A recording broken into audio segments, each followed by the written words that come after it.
అప్పుల బాధలు వెంటాడుతున్నాయా? అయితే 6 JVR వారి జాతిరత్నాలు ధరించండి. హాయ్ హలో నమస్తే, నేను మీ కట్టా కార్తిక్. నిన్న నుంచి ఒక వీడియో పెద్ద ఎత్తున వైరల్ అవుతుంది. జగన్మోహన్ రెడ్డి కారు కింద వైసీపీ కార్యకర్త సింగయ్య అనేటువంటి 50 ఏళ్ల పైన వృద్ధుడు ఆ కారు కింద పడి చనిపోవటం అందరినీ కలిసి వేస్తా ఉంది. ఒక్క జగన్మోహన్ రెడ్డి గారిని తప్ప. ఒక జగన్మోహన్ రెడ్డి గారిని తప్ప అనేటువంటి పదాన్ని ఎందుకు వాడుతున్నానంటే, ఆ క్షణం జగన్మోహన్ రెడ్డి గారి కారు ఆపి దిగింది లేదు, తెలుసుకున్నది లేదు. సరే, ఆ క్షణం జగన్మోహన్ రెడ్డి గారు తెలియదు అనుకున్నాం. తర్వాత ఆ గంట, ఆ పూట, ఆ రోజు, ఎండ్ ఆఫ్ ది డే అయినా జగన్మోహన్ రెడ్డి గారికి విషయం తెలిసి ఉండారుగా. తర్వాత రోజు మీడియా ముందుకు జగన్మోహన్ రెడ్డి గారు వచ్చారు. చెవిరెడ్డి భాస్కర్ రెడ్డి గారు అమాయకుడు అని ప్రెస్ మీట్ పెట్టారు. మరి కనీసం చనిపోయినటువంటి 2 వైసీపీ కార్యకర్తలకు ఎందుకు సంతాపాన్ని ప్రకటించలేదు? ఎందుకు తన సానుభూతిని చెప్పలేదు? ఎందుకు ఆ కుటుంబాలకు తన పరామర్శించలేదు? సరే, ఇది ఒక పక్కన పెడితే ఇప్పుడు కీలకమైన ప్రశ్న అందరి ముందుకి వస్తుంది. హైదరాబాదులో అల్లు అర్జున్ పుష్ప 2 రిలీజ్ సందర్భంగా జరిగిన తొక్కిసలాటలో ఒక మహిళ మరణిస్తే, ఒక బాబు హాస్పిటల్ పాలైతే ఆ అల్లు అర్జున్ మీద కేసు పెట్టి అరెస్ట్ చేశారు. మరి జగన్మోహన్ రెడ్డి గారి పర్యటనలో నిబంధనలకు విరుద్ధంగా ప్రవర్తించడం వల్ల 2 చనిపోయారు. మరి జగన్మోహన్ రెడ్డి గారిని కూడా అలా కేసు పెట్టి అరెస్ట్ చేస్తారా లేదా? ఇది చాలా మంది నెటిజన్లు అడుగుతున్న మాట. దీని మీద మరింత వివరణ విశ్లేషణ తీసుకునే ప్రయత్నం చేద్దాం. నాతో ఉన్నారు అంకంరావు గారు. సార్ నమస్కారం. సార్ నమస్కారం సార్. ఏంటి అల్లు అర్జున్ని అరెస్ట్ చేశారు హైదరాబాద్లో, మీకు గుర్తుండే ఉంటుంది. పుష్ప 2 రిలీజ్ సందర్భంగా జరిగిన తొక్కిసలాటలో. ఆ తొక్కిసలాట నిబంధనలకు విరుద్ధంగా జరిగిందండి. నిజానికి అల్లు అర్జున్కి ఆ చనిపోయిన వ్యక్తులకి సంబంధం లేదు. అల్లు అర్జున్ తన బండికి తొక్కిలా. కాకపోతే అల్లు అర్జున్ నిబంధనలకు విరుద్ధంగా రోడ్ షో చేశాడు, జనాన్ని సమీకరించాడు, ఫ్రాన్స్కు సమాచారం ఇచ్చాడు. ఈ కారణం చేత, అంటే సినిమా చూడటానికి వచ్చిన కాముగా సినిమా చూసి వెళ్లకుండా ఓ రోడ్ షో చేశాడు, ఈవెంట్ చేశాడు అనే కారణం చేత అల్లు అర్జున్ అరెస్ట్ చేశారు. మరి జగన్మోహన్ రెడ్డి గారు కూడా నిబంధనలకు విరుద్ధంగా ఏదో పరామర్శకు వచ్చేవాడు పరామర్శకు వచ్చిపోలే, ఒక రోడ్ షో చేశాడు, ర్యాలీ చేశాడు, ఓ పెద్ద ఎత్తున జనాన్ని క్రౌడీకరించాడు. ఆ క్రమంలో జరిగినటువంటి తొక్కిసలాట లేదో ఏకంగా జగన్మోహన్ రెడ్డి గారు కాలే తొక్కుంటూ పోతున్న వీడియో కూడా వైరల్ అవుతోంది. మరి జగన్మోహన్ రెడ్డి గారిని అరెస్ట్ చేస్తారా లేదా? ఇప్పుడు అల్లు అర్జున్ విషయం తీసుకొచ్చారు కాబట్టి ఆ రోజు జరిగిన ఉదంతంలో అతను కూడా నిబంధనలను ఉల్లంఘించిన మాట వాస్తవం. చావుకు కారణమై అతను కూడా ఆ రోజు పరామర్శించకుండా వెళ్ళిపోయాడు.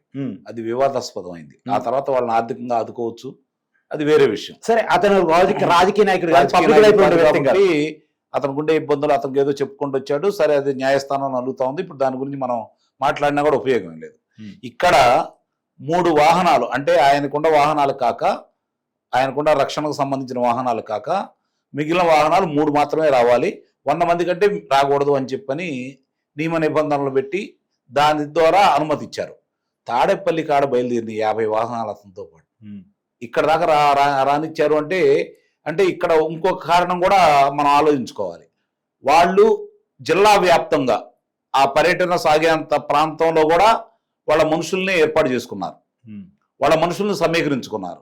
నిస్సందేహంగా వాళ్ళు అనుకున్నది ఏంటంటే, వాళ్ళు ఇప్పుడు కూడా ఎందుకు ఇలా చేస్తున్నారు అంటే, జగన్మోహన్ రెడ్డిని కనుక ఇన్ని వాహనాలు వస్తున్నాయి అని చెప్పని ఆపితే దాన్ని అడ్డం పెట్టుకుని అలజడి సృష్టించాలని వాళ్ళు ప్రయత్నం చేస్తున్నారు. ఆ సమాచారం ప్రభుత్వం దగ్గర ఉంది కాబట్టి ప్రస్తుతానికి అక్కడికి వెళ్ళి మాత్రం ఏం చేస్తాడులే అన్న ఉద్దేశంతో వదిలేశారు. ఒక రకంగా ఎక్కడెక్కడ వాళ్ళని అడ్డుకట్ట వేయాలని ప్రయత్నం చేసినా కూడా ఆ జనాభాను చూసిన తర్వాత ఇది అది ఇంకా లేనిపోయిన తలగానే పోతుందేమో అని చెప్పని వదిలేశారు. కానీ ఇక్కడ ఏటుకూరు వెళ్ళే దావ, అక్కడ ఆంజనేయ స్వామి విగ్రహం ఉంటుంది. పైనుంచి విజయవాడ నుంచి వచ్చే వాహనాలు ప్రతిపాడు వెళ్ళాలన్నా, గుంటూరులోకి ఇటు నుంచి ఇటు వెళ్ళాలన్నా, ఏటుకూరు రోడ్లో ఉన్న ప్రతిపాడు వెళ్ళాలన్నా, గుంటూరుకి వెళ్ళాలన్నా అక్కడ దిగుతారనమాట. ఆ ప్రాంతానికి వచ్చిన సమయంలో ఈ జనాభా అంతా జగన్మోహన్ రెడ్డి మీద ఎగబడి, అంటే ఇది కావాలని తయారు చేసింది. గుర్తుపెట్టుకోండి, అతను పరామర్శకు వెళ్ళాలి అంటే గుర్తు చప్పుడు కాకుండా వెళ్తాడు. 1 గంటన్నర ప్రయాణం, అది దాన్ని అన్ని గంటలు తీసుకున్నాడు అంటే అది కావాలని ప్రతి వాళ్ళ దగ్గర తన బలాన్ని చూపించుకోవడానికి, తన యొక్క అరాచకవాదుల్ని ప్రోత్సహించడానికి చేస్తున్నటువంటి కార్యక్రమంగా మనం గమనించుకోవాలి. అయితే ఇక్కడ చుట్టూ జనాలు, ఒక అతను ఏకంగా జగన్మోహన్ రెడ్డి గారు కార్మిక ఎక్కి వైసీపీ జెండా ఎగరేస్తున్నాడు. ఏంటి అది? అసలు భద్రత ఉన్న వాళ్ళు ఏమయ్యారు నాకు ఇప్పటికీ అర్థం కావట్లేదు. ఇప్పుడు దీనికి సంబంధించి వాళ్ళ మీద అభియోగాలు వచ్చిన తర్వాత అసలు ముందుగా వాళ్ళు కదా సమాచారం ఇవ్వాల్సింది, భద్రతకు సంబంధించి వాళ్ళు కదా సమాచారం ఇవ్వాల్సింది. మరి వాళ్ళ యొక్క సమాచారం ఇంతవరకు అందలేదు. సరే, మీరు అన్నట్టు వాహనంలో వెళ్తున్నాడు అతను చూడలేదు అనుకోవచ్చు, మీరు అన్నట్టు చూడలేదు.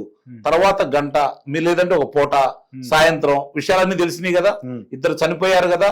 దానికంటే దారుణం ఏందయ్యా అంటే గతంలో చంద్రబాబు నాయుడు గారు మామూలుగా ఉత్తరాంధ్ర పర్యటన సందర్భంగా ఆయన పర్యటన ముగించుకొని వస్తూ ఉంటే ఆయనకు సంబంధం లేకపోయినా ప్రమాదం జరిగితే, రోడ్డు ప్రమాదం జరిగితే ఆగి వాళ్ళని పంపించాడు. అట్లాగే మొన్న సబిత గారు, లేకపోతే మొన్న హోంమంత్రి గారు, ఇలా ఎవరి కాళ్ళు చేసుకుంటూ వెళ్ళిపోతున్నారు. బాధ్యతగా బాధ్యతగా గతంలో కొంతమంది వాళ్ళ నాయకులు కూడా చేశారు, చేయలేదని మనం అంటలా, చేశారు.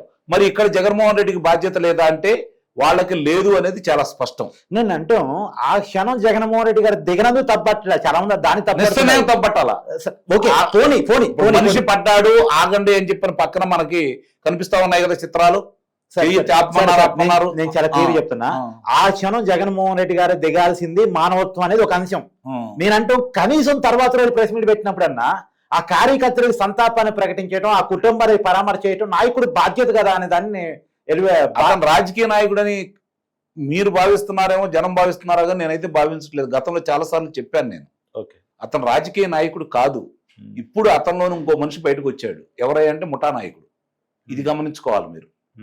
రాజకీయ నాయకుడైతే ప్రభుత్వం ఏదన్నా పొరపాట్లు చేస్తే, ఇప్పుడు 6 హామీలు ఇచ్చారు వాళ్ళు, ఆ పథకాలకు సంబంధించి ఏదన్నా ఇప్పుడు వాళ్ళు మొదలు పెట్టకపోతే, ప్రారంభించకపోతే, అవి సవ్యంగా లేకపోతే దాని గురించి మాట్లాడాలా, రైతుల సమస్యల గురించి మాట్లాడాలా, విద్యార్థుల సమస్యల గురించి మాట్లాడాలా, గ్రామీణ ప్రాంత సమస్యల గురించి మాట్లాడాలా.